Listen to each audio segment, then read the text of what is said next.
Olá, amigos e amigas do blog Calçadão. Hoje a gente está aqui dando continuidade ao nosso programa Papo no Calçadão. Hoje comigo, eu não vou dizer que é um convidado, vou dizer que é um parceiro, porque ele até se refere ao blog Calçadão como nosso blog, e com toda a justificativa, né? Porque na verdade é nosso mesmo, né? Estamos aqui com o Padre Chico. Eu já vou começar perguntando para ele, testando a memória do padre. Você consegue lembrar quando é que o nosso blog passou a ser nosso? Quando é que a gente se conheceu? Você consegue contar para o nosso amigo? Tem preliminares que nos descobrimos mais tarde. Eu tenho, modéstia à parte, uma excelente memória, mas aquele dia você ganhou de mim. Porque você recordou que muitos anos atrás nos encontramos num evento político e que a gente não chegou a conversar.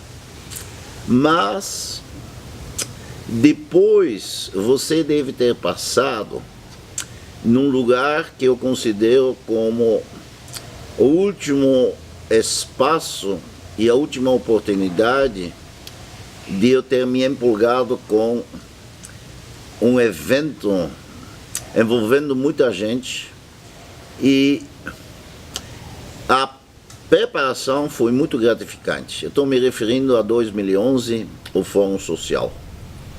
Mas lá também a gente não se conheceu pessoalmente. E quando finalmente os nossos caminhos cruzaram, foi que vocês queriam me envolver em uma nova proposta diretamente relacionada a alguma coisa que eu nunca participei na minha vida, um blog. E quando eu comecei a escutar qual a finalidade do blog, eu estava realmente assustado positivamente. Eu falei, os tempos mudaram, é uma nova maneira das pessoas se comunicar e, sobretudo, uma alternativa para as pessoas se informar.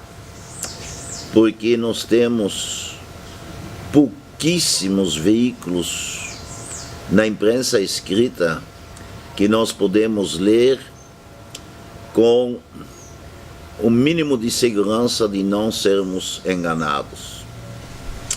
Nós nos consolamos durante muitos anos com caros amigos, nos agradecemos sempre ao Plínio da Rua de Sampaio, graças ao correio dele, mas fora disso a gente sabe que um número crescente de pessoas, e sobretudo a nossa juventude, vai pelo caminho digital.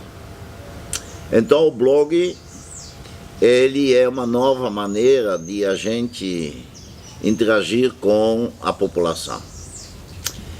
Eu ainda estava resistindo um pouco porque, por mais interessante que foi a preparação do Fórum Social de 2011, e a realização também foi muito rica, mas como muitas vezes a gente faz algo um pouquinho mais grandioso e depois a gente não vê prosseguimento. Então, eu não vou esconder que eu estava numa fase assim, na minha vida o que eu tinha que contribuir eu já fiz, agora eu vou mais por um caminho de aposentadoria tranquilo. Mas deu o contrário. Eu comecei a gostar desse careca aqui, e ele trouxe um poeta que tem uma alma sensível, uma alma bonita, e esses dois então começaram a me envolver, e eu acabei realmente me identificando de tal forma que o Ricardo tem razão. Comecei a falar o nosso blog. Aí a primeira vez que eu fui... Verdade, quando a gente lançou o blog, a gente lançou não só para ficar falando de política, para dar a nossa opinião, mas para ser um canal de comunicação, principalmente com o movimento social. E eu já te conhecia há muito tempo, você não me conhecia, mas eu conhecia o seu trabalho. De repente eu estava lá no Cine Clube Cauim, do lado do Felipe, que é o poeta que ele se referiu, e eu olhei assim e falei assim pro Felipe, eu acho que aquele cara ali é um padre. é o Padre Chico, que fazia muitos anos que eu não te via. Falei, eu vou tentar uma entrevista com ele. E cheguei e falei, e ele não me conhecia, bati no seu ombro e falei assim, quer fazer uma entrevista para um blog? Blog? O que é isso? Que blog é esse? Falei, não, é um blog que a gente tem na internet e a gente quer fazer sobre o Papa Francisco. Na hora, e rolou, né? E aí, te conhecendo melhor, você tem um histórico de participação nos movimentos sociais, não é à toa que a gente chama você no blog do capelão dos movimentos sociais, mas toda a sua história de luta aqui em Ribeirão Preto, depois a gente vai contar como é que ela começou e tudo mais. Quando eu comecei a te conhecer, você falava muito de impotência, o sentimento de impotência que você estava sentindo. Como é que tá isso agora? Ainda tá com sentimento de impotência ou alguma coisa mudou? A mosquinha azul da luta pelo movimento social começou a morder de novo? Ricardo, e os meus caros e minhas caras, amigos, companheiros que irão assistir essa entrevista, é um pouquinho ambíguo. Seria mentira de negar, tem momentos que a gente tende mais para a decepção, a frustração, a própria impotência, sobretudo quando a gente está naqueles dias com pouca paciência, que a gente quer que a coisa mude rapidamente e a gente não consegue. Agora, como é bom a gente ganhar novos amigos que de repente Deus coloca no caminho da gente e sentir que a gente não é tão anormal, que tem gente que pensa, que sonha quase da mesma forma que a gente. E nesse sentido, 2015 foi um ano muito rico para mim. Eu encontrei uma meia dúzia de pessoas assim, novas. E com essas pessoas a gente tem aqueles momentos de acreditar mesmo que vale a pena. Eu vou dar alguns exemplos. Nós temos, neste momento, algumas coisas que mostram que realmente a resistência continua viva. Homem de quase 68 anos, eu voltei a me sentir como foi a primeira vez com 16, 17 anos, quando eu estava terminando o colegial. Episódio de Otoniel Mota. Quando eu estava perto daqueles alunos e daquelas alunas que fizeram esse movimento uns meses atrás, eu falei, realmente, nem tudo está perdido. E eu pedi perdão junto com as pessoas na minha missa, porque o domingo seguinte eu falei, nós todos estávamos de boca cheia falando que essa geração de juventude hoje em dia, ela não quer saber de nada. Ela é uma geração light, que só pensa em divertimento, que não lê, que não se interessa pelo social, muito menos pelo político, e de repente essa ocupação das escolas e uma persistência também com apoio de adultos, de sindicato, de movimentos populares, conseguiram esses jovens que o governador do estado de São Paulo teve que se ajoelhar. Segundo exemplo, vamos tentar um fórum permanente de movimentos populares. Vamos. Aí, vamos convidar tudo que existe, tudo que sobra. E fomos com muita curiosidade para a UGT naquele sábado, e a surpresa, o GT estava lotado. E a primeira hora e meia foi muito positivo. Eu falo a primeira hora e meia porque macaco velho sabe, aquilo que vem depois é menos interessante. Aí vem aqueles que pensam que tem que ainda misturar com coisa que não tem a ver, ou pensam que ainda precisam de um pouquinho de holofote. Mas eu acho que nós jogamos uma semente que ainda pode dar muitos frutos. E terceiro e último exemplo. Eu ultimamente não falo mais sobre o Papa Francisco sem imediatamente citar mais duas figuras em nível internacional que são grandes luzes. Como que eu gostaria de trazer para Ribeirão Preto, junto com os companheiros, o Mujica. O homem que colocou uma frase que para mim ressuscitou o saudoso Nelson Mandela. Quem gosta de dinheiro não deve mexer com política. Nunca vou deixar de citar essa frase do nosso irmão uruguaio.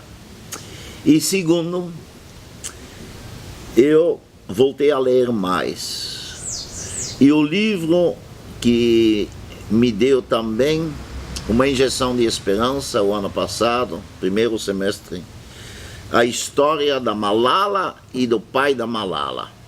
Longe daqui, mas como na Bíblia.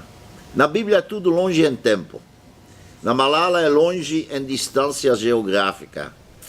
Mas o ser humano é um só.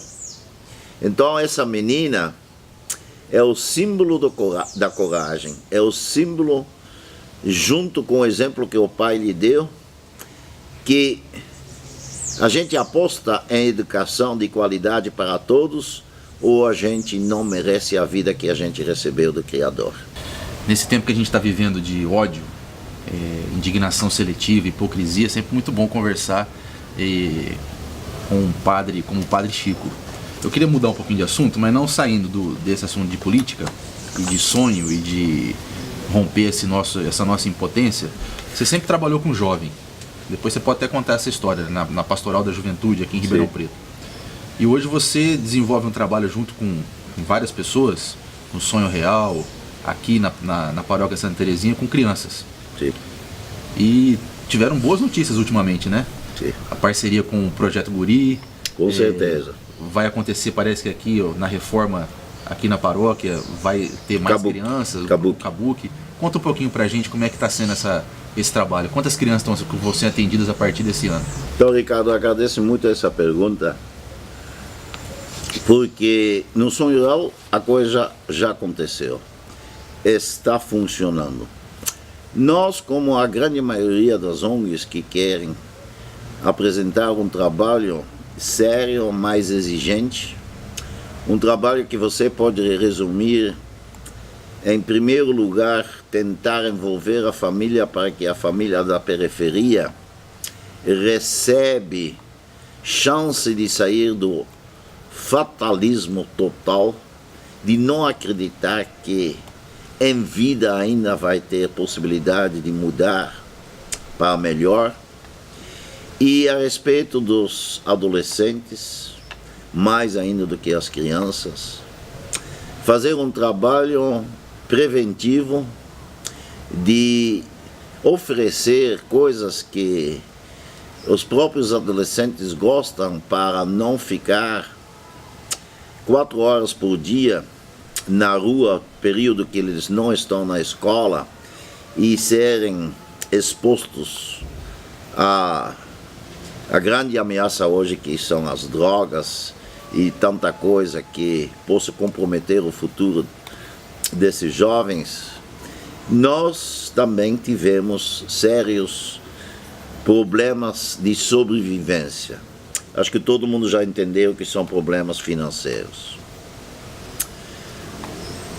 Falar da prefeita hoje está na moda, mas a verdade seja dita.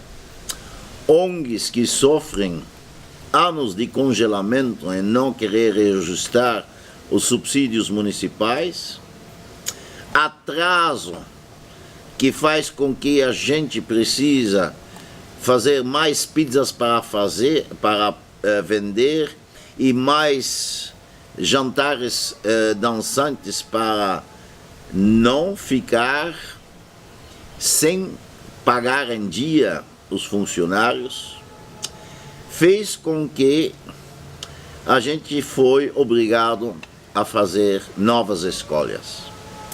Então, com muita tristeza, mas ajudado por algumas pessoas que têm no mundo da educação uma visão que ajuda a entender como que o Brasil tem que caminhar no futuro, nós fomos obrigados a fechar aquilo que existia no Sonho Real durante 25 anos, que foi a educação infantil.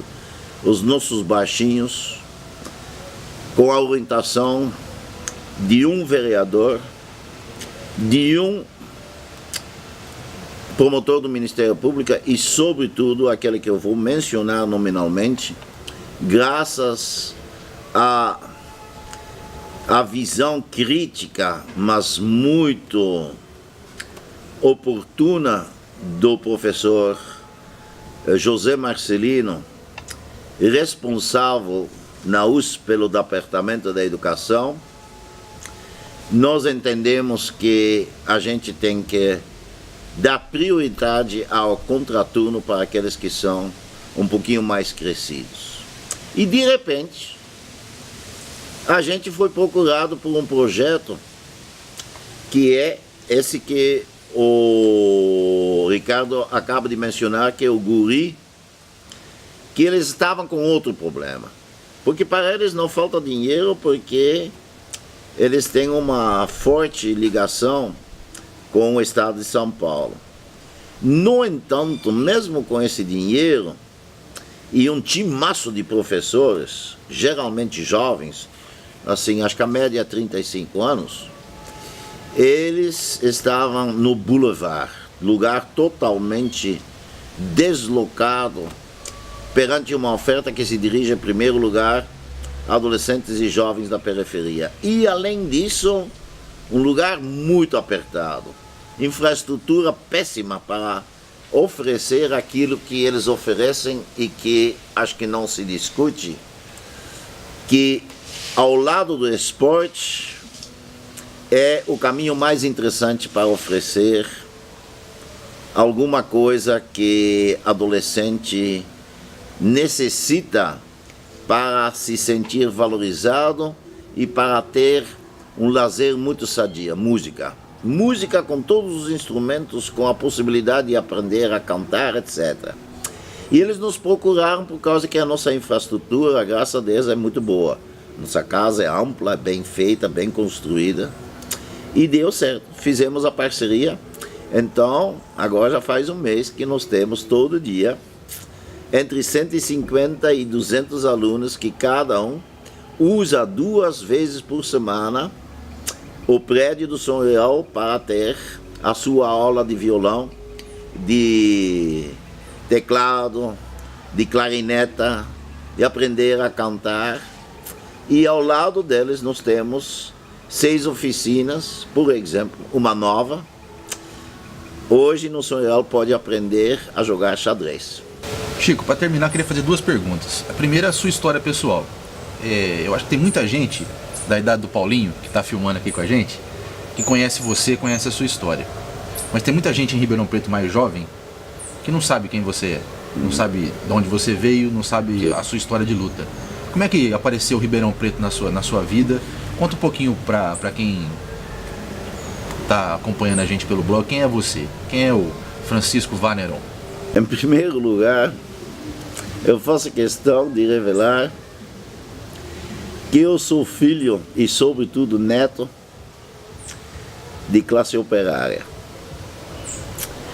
E que a minha vida, aliás, a vida da maioria das pessoas, é a vida de alguém que apanhou muito, que teve muito azar e que, em outros sentidos, foi muito privilegiado, e eu levei muita sorte também. Familiarmente, eu fui uma criança, um adolescente, um jovem muito sofrido. Perdi a minha mãe com 9 anos, o meu pai com 16 para 17. Eu tive com 10 anos, 11 anos, 2 anos que eu não desejo a ninguém.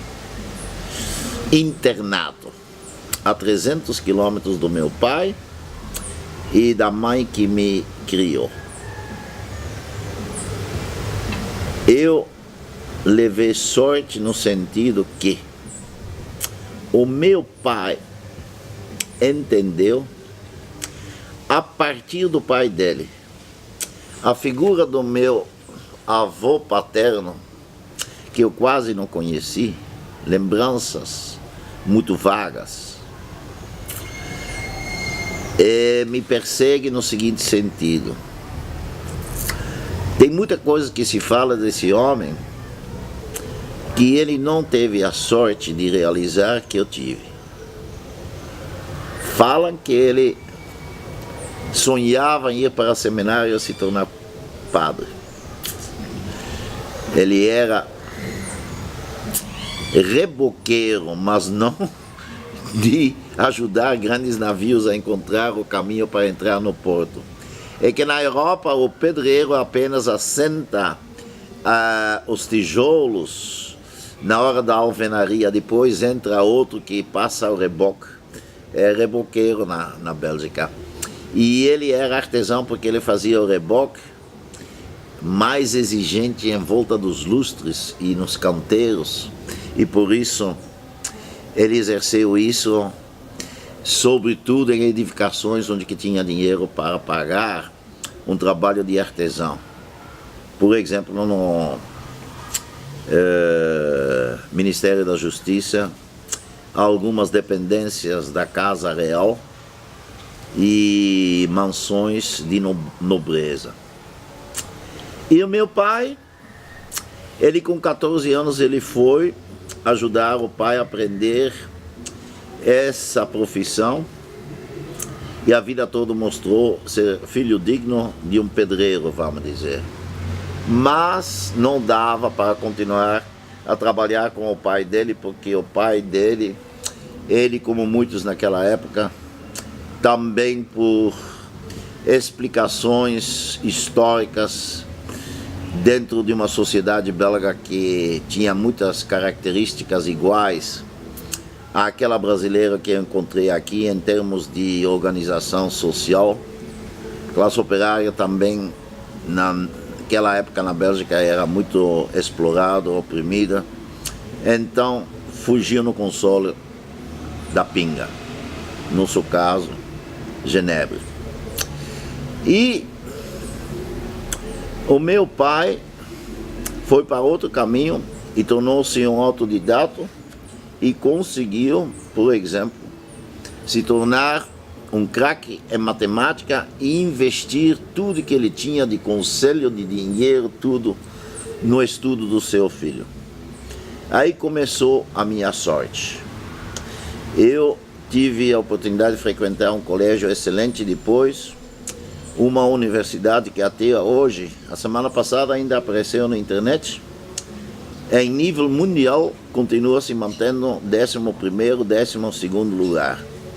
Os primeiros sempre são Oxford e Cambridge, mas a Universidade de Lovaina é de destaque no mundo inteiro. E lá tive a oportunidade de fazer a faculdade dos meus sonhos, História, depois os estudos para padre. Agora, com esse histórico e com orgulho de falar que, como amigos brasileiros aqui da minha vizinhança, que eu só consegui, depois do falecimento do meu pai, e dependendo da pensão que a minha mãe teve do marido falecido, eu nunca estudei nos 8 anos na universidade sem contribuir com 2 meses de fábrica. As férias, 2 meses de fábrica, fazendo pouco de tudo. E com esse dinheiro dava. Dava até para tomar uma boa cerveja nas festas estudantis. Então, vou ser engenheiro, vou realizar o sonho do meu pai. Mas eu fui para o seminário, porque eu tive outra coisa muito feliz. Mais de 15 anos de escoteiro. E lá foi a minha melhor faculdade. Lá foi a faculdade de saber o que importa na vida, o que é secundário na vida. E a tradição católica da Bélgica ia me levar para a África. Mas, já que eu sempre gostei de ler, comecei a ler sobre Che Guevara, sobre Cuba, sobre Camilo Torres. E o meu interesse foi, de repente, mudando para a América Latina. E descobri que em Lovaina tinha um instituto preparando padres para a América Latina e acolhendo padres já formados daqui, como Oscar Biozo, o grande sociólogo aqui de Bauru e da Serrila, que iam lá para fazer doutorado ou qualquer especialização.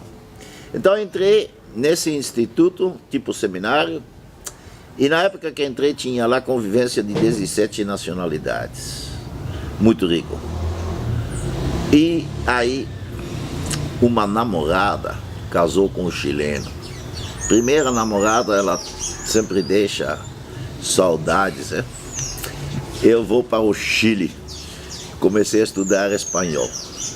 Mas no terceiro ano eu já tinha sacado que os brasileiros dentro de casa eram muito mais simpáticos do que qualquer estudante padre do México, da Bolívia, do Chile. Então comecei a conversar mais com os brasileiros. E o ponto final da minha decisão, quem estava na minha frente como Padre Paulo, Padre Carlos, e começou a fazer as malas, os meus amigos flamengos formados iam todos para o Brasil. Aí não teve mais dúvida, eu vou para o Brasil. Chico, rapidinho, legado do Papa Francisco. Tem esperança para a igreja progressista na América Latina? Com certeza. O grande problema é o seguinte: os jovens padres, eles foram formados por formadores, professores que não são da época do Francisco. Eles ficaram anos na mão de formadores de uma conjuntura eclesial na católica de João Paulo II e rapidinho o Ratzinger. Então, como historiador, eu vou apelar para aquilo que sempre é a saída para o historiador. Vamos ter que dar tempo ao tempo. Mas nós, da geração do Vaticano II, Medellín e Puebla, nós estamos recebendo no fim da nossa vida um presentão. Nós fomos resgatados, graças a Deus. Isso aqui, ó, não vai ser a última entrevista não, porque conversar com o Chico tem história, né? A gente vai voltar a conversar com você. Só queria dizer o seguinte: o pessoal do Calçadão pode esperar que a gente vai tacar muita pedra nas muralhas de Ribeirão, não vai não? Hã? Sim. Com certeza. Obrigado, Chico. Abraço a todos vocês.